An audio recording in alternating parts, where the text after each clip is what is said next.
Hello, welcome to the video. So today more of a chilled, relaxed chat, one-to-one with the camera and you guys, because I wanted to talk about Lotus Emira again, more Lotus Emira content. So, different from the M2, have a little break from that. Lotus today have released a new configurator for the Emira. So let me just share my screen, start recording. Scroll up and down so I know where I am. The Lotus Emira, the reason why Lotus have released a new configurator for the Emira is because the old configurator that they had previous to today was having a little problems with giving customers an idea of what the colours of the car they were speccing actually looked like in real life.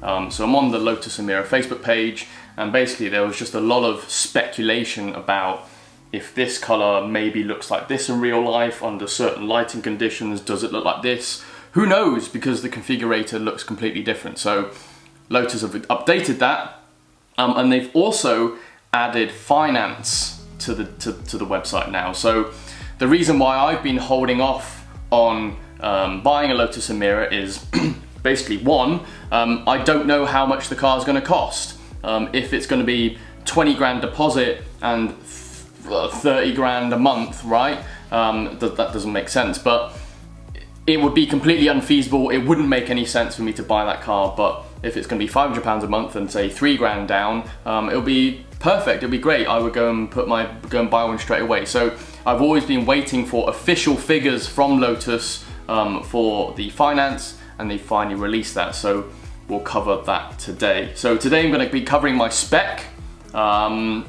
And we'll talk a little bit about the finance as well. So Emira is everything that's covering the Lotus website. That's all they're talking about, Emira. You might find the Evira on there as well, but let's go to configure and reserve. At the moment, you can basically only buy the first edition V6 supercharged engine Emira, the i4, the AMG A45S 4-pot engine is coming later this year in autumn, and then the base edition is coming next year. So what is the first edition? Well, basically it's like a pack on the Emira that kind of covers a lot of basic things. In that pack it has basically the essentials that Lotus feel the owner should have. What I'm going to be doing is I'm going to build the spec today of what I would probably want my Emira to look like today. But I'm actually going to be, if I do eventually get one, I'm actually going to buy a base edition, because I think the first edition cars might have a premium on them, which would be obviously very expensive. And secondly, by the time I come to buy a base edition or put a spec in for a base edition, there will be first editions on the used market, so I could go and pick one of those up as well. Now, I'm going to touch on the two engines as well. Everyone thinks the i4, the AMG A45S engine is the one to have. And I'm going to tell you right now that I think you're wrong, if you do think that. Anyway, the reason I think they've spec'd two options is firstly the A45S 4-pot engine is basically to get into the the Chinese market, or other markets around the world where they're very tree hugger conscious, let's say. They're putting OPFs in, downsizing engines, etc, etc. The Chinese probably might not be able to sell a V6, a 4-pot. They can sell a 4-pot instead into their market instead of the V6s. So that's why I think they've offered two options. This V6 supercharged engine is the same engine in the Evora. So if you've got an Evora, you should be very used to this engine already.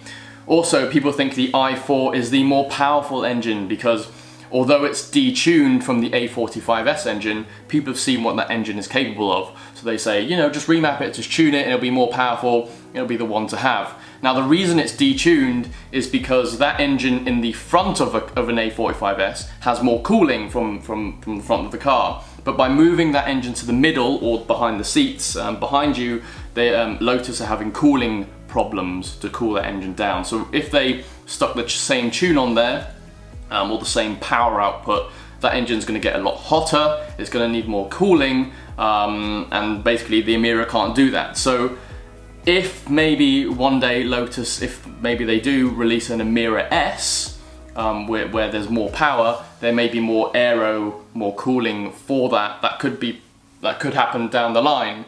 But for now, I wouldn't recommend tuning your A45S engine to that kind of power, because it would get really hot. Probably not a good idea. There's a reason that engine is detuned from the A45S car. But I think the V6 is the premium one to have. It's the only one that comes in a manual, and it's the only one that has been confirmed to have a limited slip diff, an LSD. So the i4, the AMG one, doesn't have an LSD. So clearly, the cheaper one is the AMG engine. So let's get configuring. Right, powertrain. I'm going to go with an automatic. I'm going to go with the manual, because it comes with an LSD, and then also I think that I've never driven or owned a manual performance car. So with a manual, you get the open box thing where you can see all the stuff moving around inside. I think that's super cool, and I think this is, the last hurrah, last chance to get a manual performance car. And I may change that down the line, but at the moment the 6-speed automatic it's not even a DCT. So for now, right now, today, I'm going to go for the manual. The two chassis options, Sports and Touring. Sports basically is slightly stiffer, it's more geared up towards track. I'm a young boy, I will be daily driving this will be my only car, but I'm a young lad, I think I can. The M2 is pretty stiff, I think, so I'm willing to sacrifice a little bit of comfort for a better handling chassis, so I'm going to go with Sports chassis setup. For paint, I've been struggling between the two, and I'm going to go for Magma Red, because, this is all going to be down to my internet, how quickly stuff loads. I think it looks awesome. I've actually been to see this car in real life. I've been to see the demo car that's been going around the country, and all the angles of the car look absolutely amazing. This car looks so good, and I've been able to see all the samples of all the colors, and Magma Red is kind of the one that stood out to me the most. I also absolutely love blue, but I think, like, this is the launch color. With every manufacturer, when the M2 came out, the Long Beach blue was the launch color. Everyone got blue. When the competition came out, everyone went and got Hockenheim silver. So I think everyone's going to get the Seneca blue on the Emira, and it's going to be, it's the launch color. So I think there's going to be a lot of those around. I've already got a blue M2. I want to have something different, so I'm going to go with red. But it looks really good, because then I'm also going to add the black pack as well, which puts the roof black and the mirror caps black as well. I think a black roof makes the car look like there's a lower center of gravity. It makes the car look a little bit lower, makes it look a little bit more aggressive. So when my internet speeds up a little bit, we can see what that looks like. Magma Red, black pack.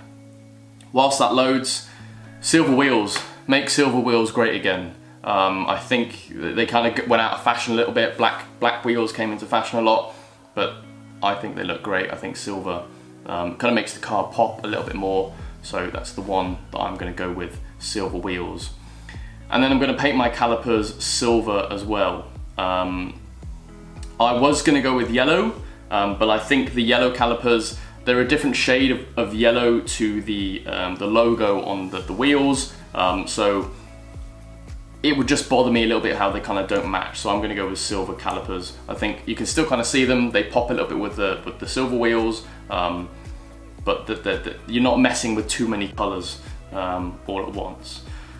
But from the outside, look at that. That looks the absolute bomb. It's still loading, which is really annoying. Come on, black pack, come on. Live demos, right? But I think that looks the absolute bomb. It looks like a baby Ferrari, a baby 458. Let's put it in the sunlight, so now we can see how the color looks like in another situation. And that is just, I can just visualize hooning around on the country road, getting out on a sunny summer day, taking some photos of some sheep or something, turning around and then seeing that as my car and walking back towards it, I think that would just be amazing. It looks like a little Ferrari. There's a few people going on the internet that are saying, they're going absolutely mad and saying it's not a baby Ferrari, it doesn't have the same quality as a Ferrari, the materials, etc. I know that, alright, but from an aesthetic point of view, it looks like a baby Ferrari. I think it looks amazing, it looks really, really nice. So I'm just going to put blue back on because those are my kind of two options. Again, I think blue looks great. It's probably my second choice, but like the reasons I've mentioned before, I'm going to go with red just to be a little bit different. I think yellow, I've seen the samples, I think yellow is just a little bit flat. It doesn't have that speck, that sparkle in the paint, and so, I don't know, I'm not going to bother with yellow. Green is quite an interesting one, and I think this is kind of why people were so confused with the green. It's actually very, very dark, it's almost black. I mean, you can go around and play on the configurator later on, but it's basically black, and then sometimes in the light it will look like you'll be able to see the green poking through.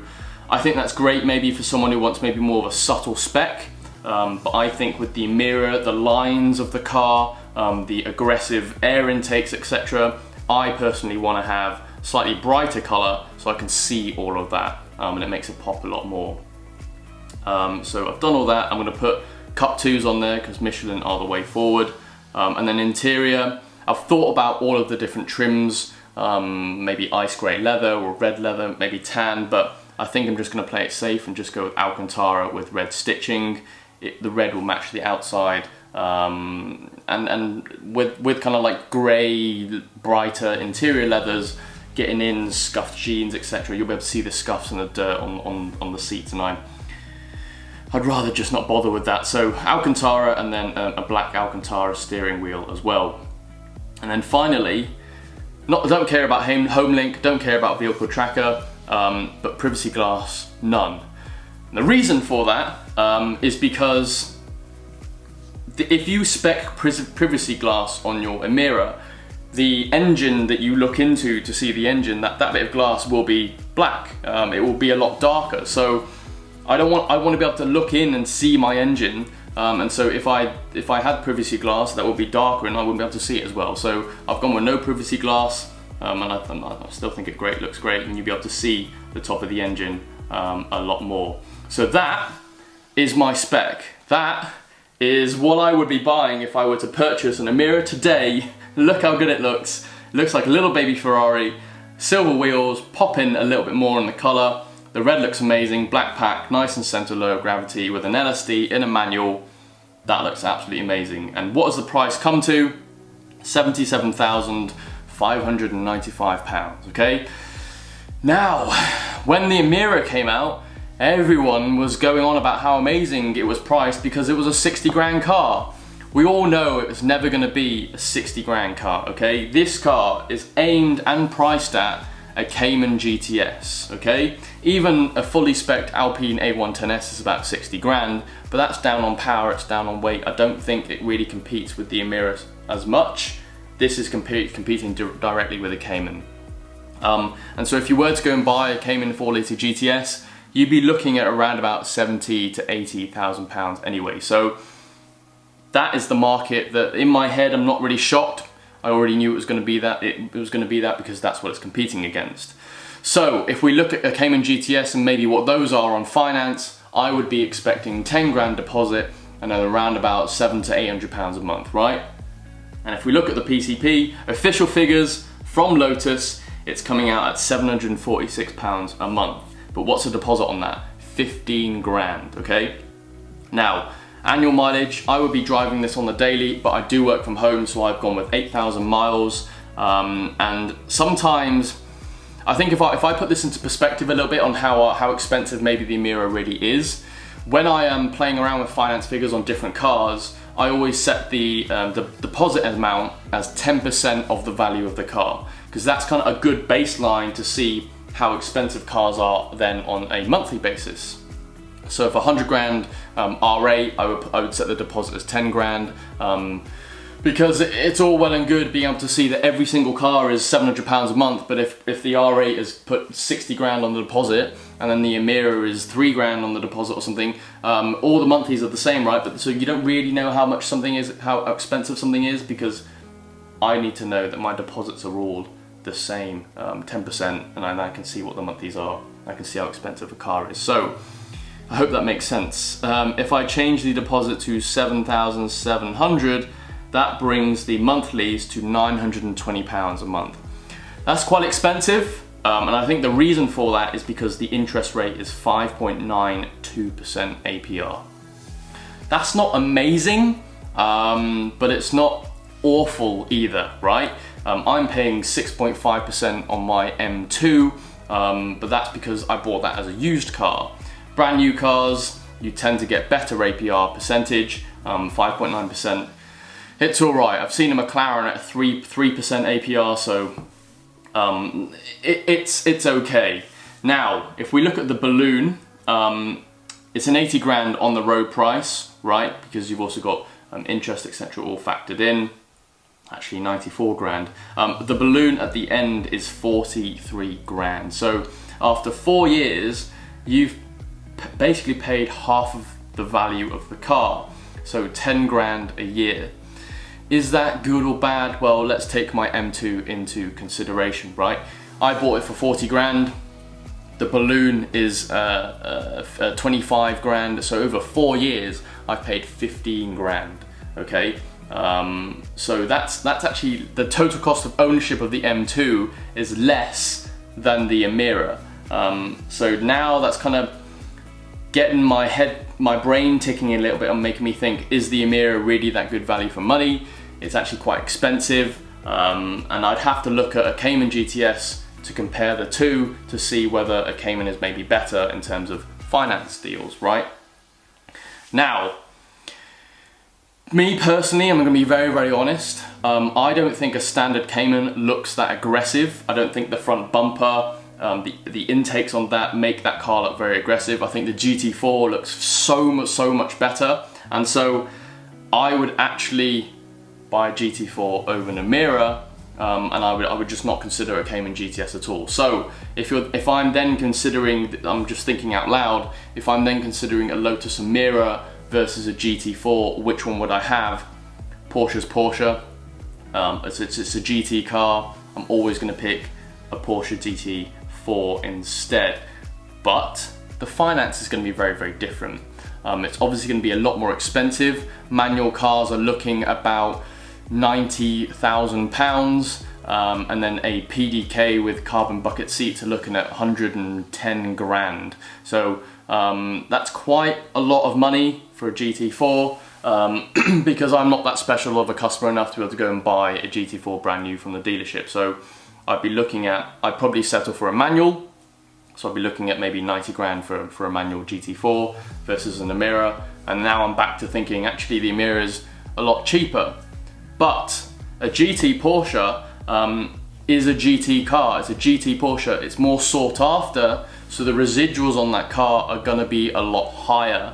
And so the monthlies I'm going to be paying, or the total cost of ownership on that car, is going to be a lot less, because I'll be able to sell that car for basically the same as what I bought it for. I don't have official figures here, but let's say it's a 100 grand car. I go and put 15,000 miles on it over 4 years, maybe a bit more. I would probably end up selling it for maybe 90 grand. I think I said 100 grand at starting price. So the total cost of ownership would be I would spend less money on a GT4 than I would on an Emira, because it's more sought after, more people want it, you'll be able to sell it at a higher price. So again, there's another spinning plate that I need to kind of play with. There's lots of little factors that I need to play with when considering whether to get an Emira or a GT4, or whether to just pick up an Emira at all, or a used one. There's a lot of things to think about, and that's kind of what I'm just thinking out loud to you guys, and maybe things that you need to consider if you're buying an Emira as well. I've also not even factored in the part exchange of my M2. I think I've got about 10 grand in equity of my M2. I could use that towards a deposit of the Emira, maybe chuck another 5 grand in, and that'll bring the monthlies to £746 a month, which then makes it a bit more doable, right? So lots of factors to play with. I think I've touched on every subject that I've wanted to. There's a few people that have said, oh, but you could get a 2015 R8 for the same money. I get that, but you're not comparing like for like here, you're comparing a brand new car with a used car, and it's a 2015 car. Also it's an R8, it's going to be servicing, are going to be more expensive because you're servicing a 100 grand, 150 grand car instead of a 70 grand car, and you've also got warranty that's going to be $1 grand, $2 grand a year as well. So, and you're going to need that warranty because it's an older car. Those problems are going to come back towards you. So, yeah, it's not a like for like comparison. So, thank you very much for watching. It's quite a long video, about 20 minutes, but I hope I've kind of given you some food for thought if you're thinking about an Emira.